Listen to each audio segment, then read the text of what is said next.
Hey Reddit. I'm not sure how to start this, so we'll just jump right in. My name's Lucas, I'm 34, and up until a few weeks ago, I thought I had a pretty normal life. Married to Olivia, who I'd known since college, and with my younger brother Nathan, who I thought I was close to. We grew up pretty tight, or at least I thought we did. But looking back now, I realize Nathan was always a bit of a golden child in my parents' eyes. No matter what happened, he was the one they doted on, and I was, well, just there. Things between Jess and me had been rough for a while. I didn't know it was anything major at first, just the usual stresses of work, bills, and life wearing us down, or so I thought. She'd been distant, spending more time with friends, getting oddly defensive over little things, and picking fights over nothing. I'd brush it off, tell myself that every marriage has its ups and downs. But something felt wrong. I couldn't shake the feeling that something was seriously off. I was clueless that Jess and Nathan had been meeting up behind my back, and I didn't even realize how deep Nathan's jealousy or resentment went. He was acting weird toward me, too, cold one minute, overly friendly the next, almost as if he was trying to throw me off. The worst part? My parents thought I was being paranoid whenever I mentioned any of this. They'd brush me off, say Nathan was just going through a phase or that Jess and I needed time apart to appreciate each other.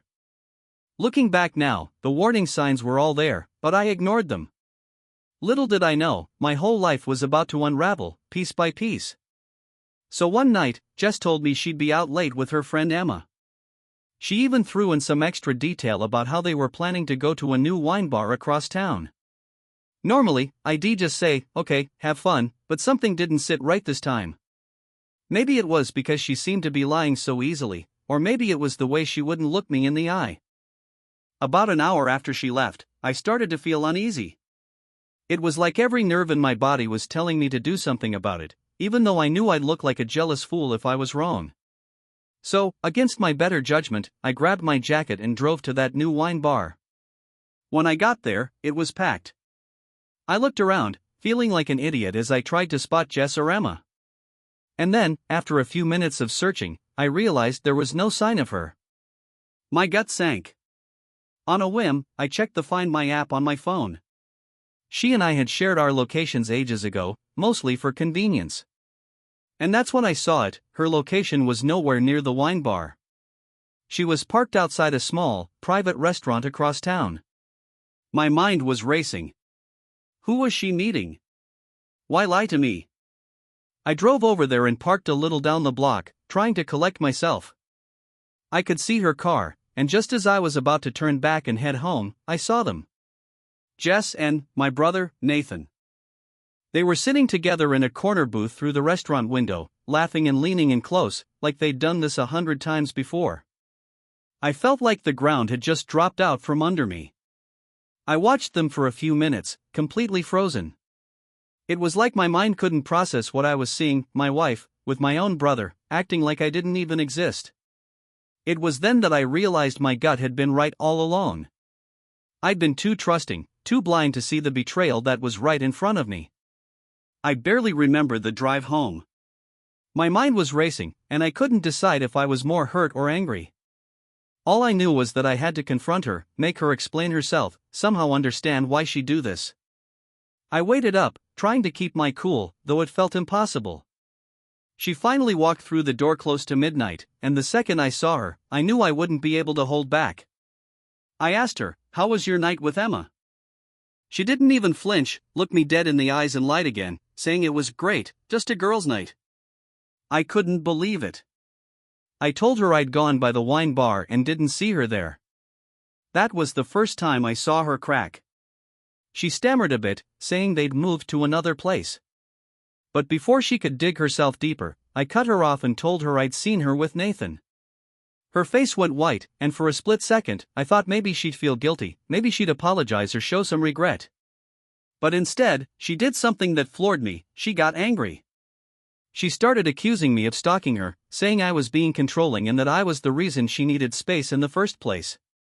It was like she'd completely turned the tables, making me out to be the bad guy.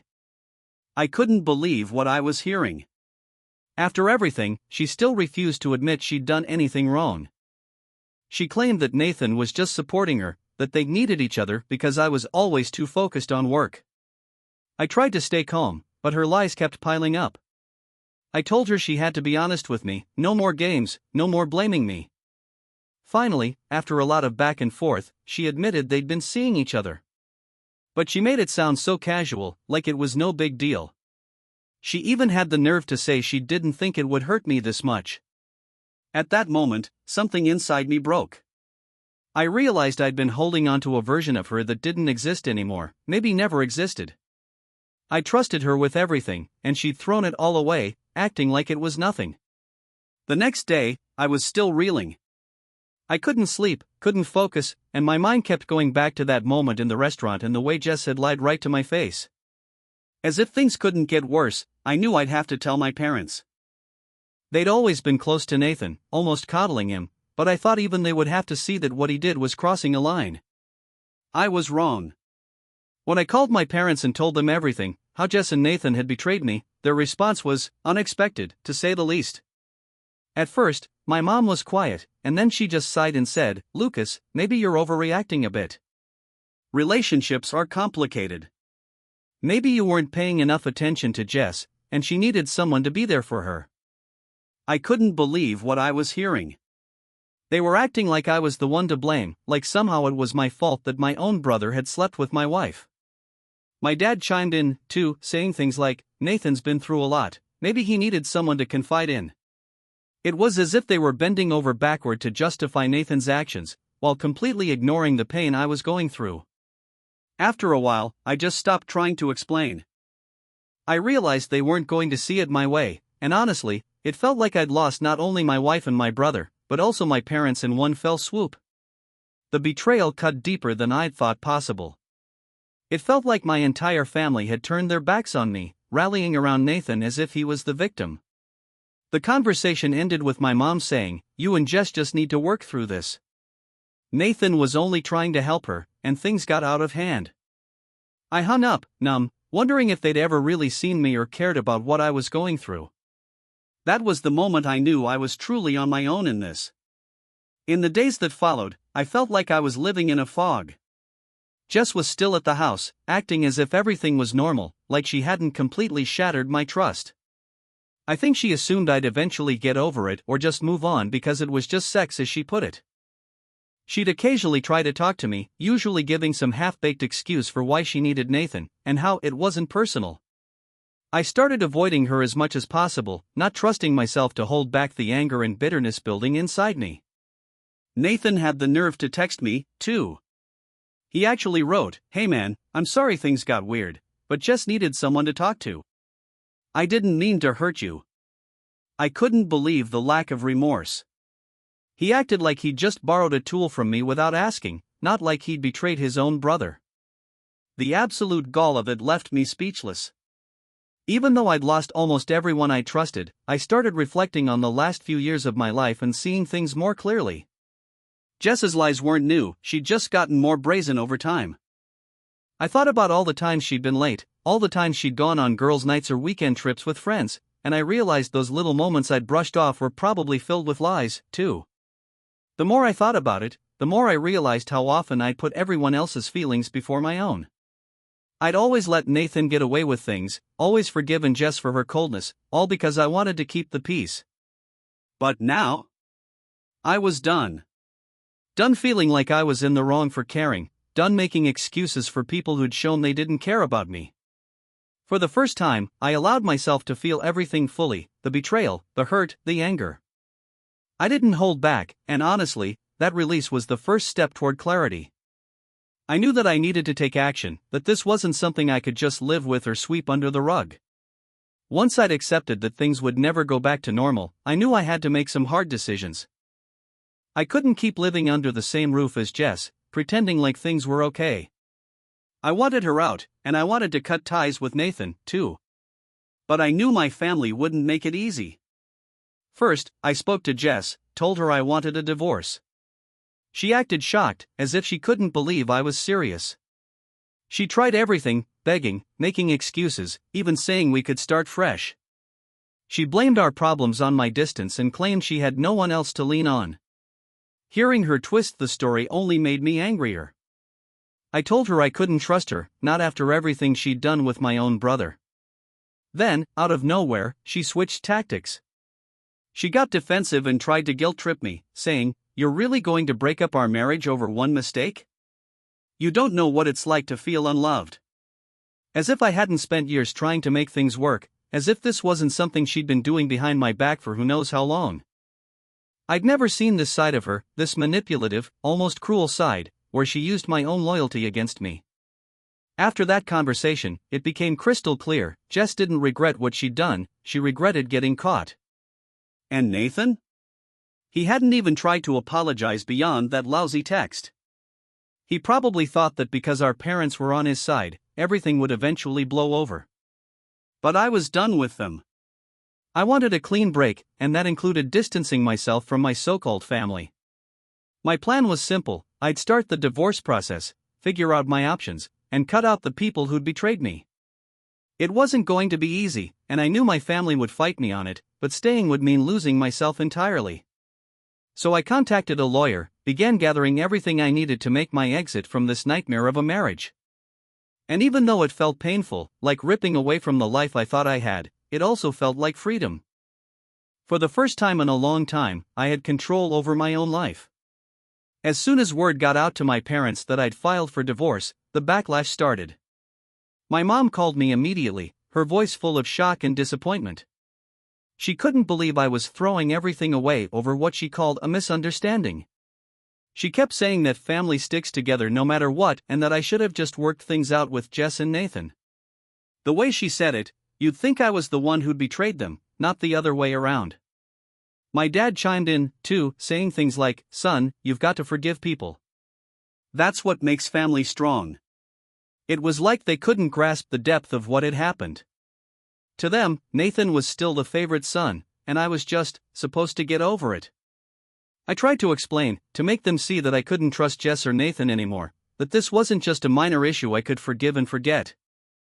But every time I spoke, they just shut me down, insisting that I was being too dramatic and selfish. They even suggested that I should apologize to Nathan for being so cold toward him after the mistake he'd made.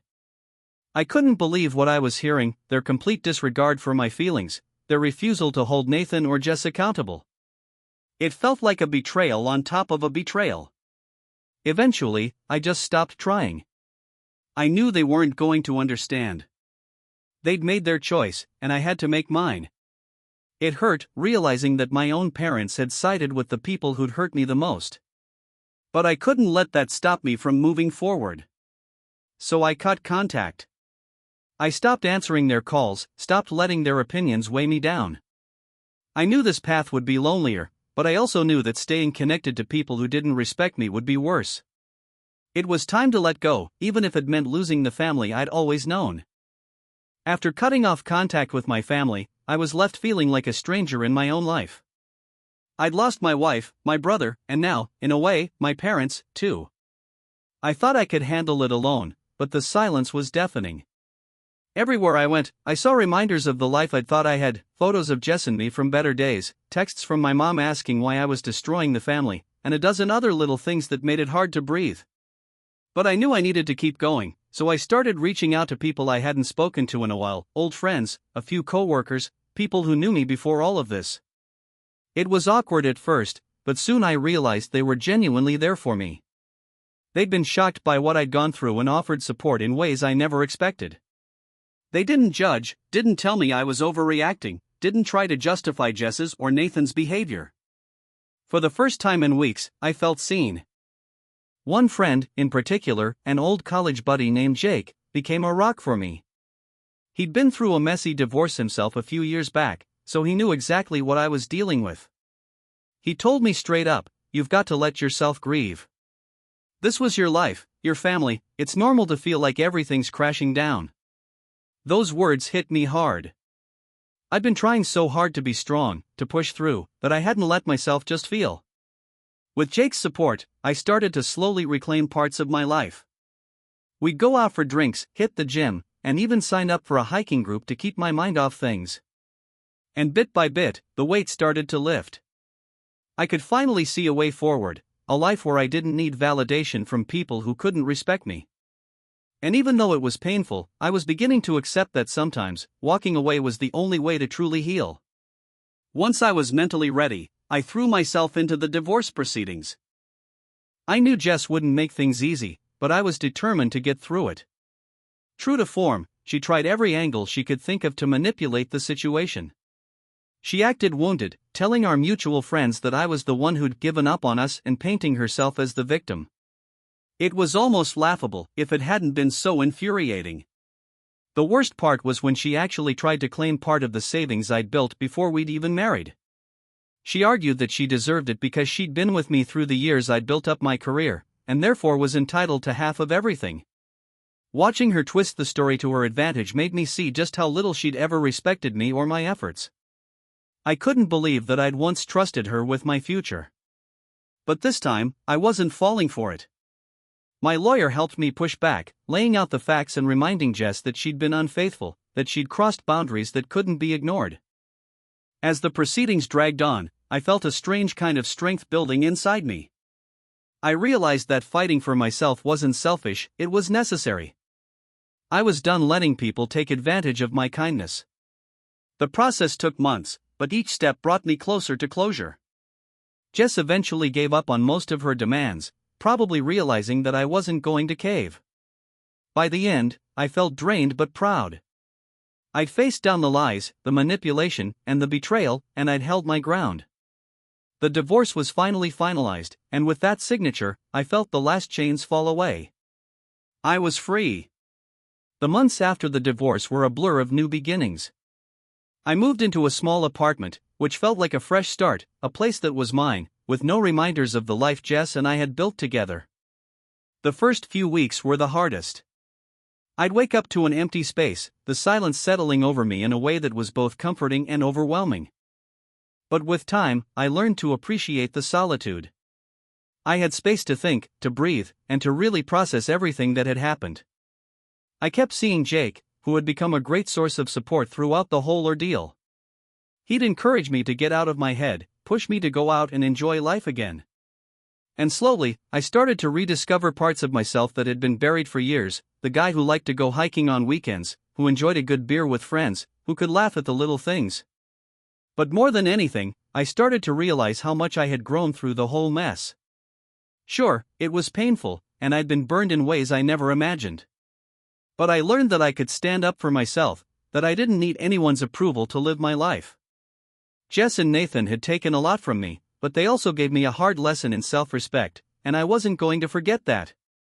One night, after a long week of work, I sat down and thought about everything I'd been through, the betrayal, the heartbreak, the sleepless nights.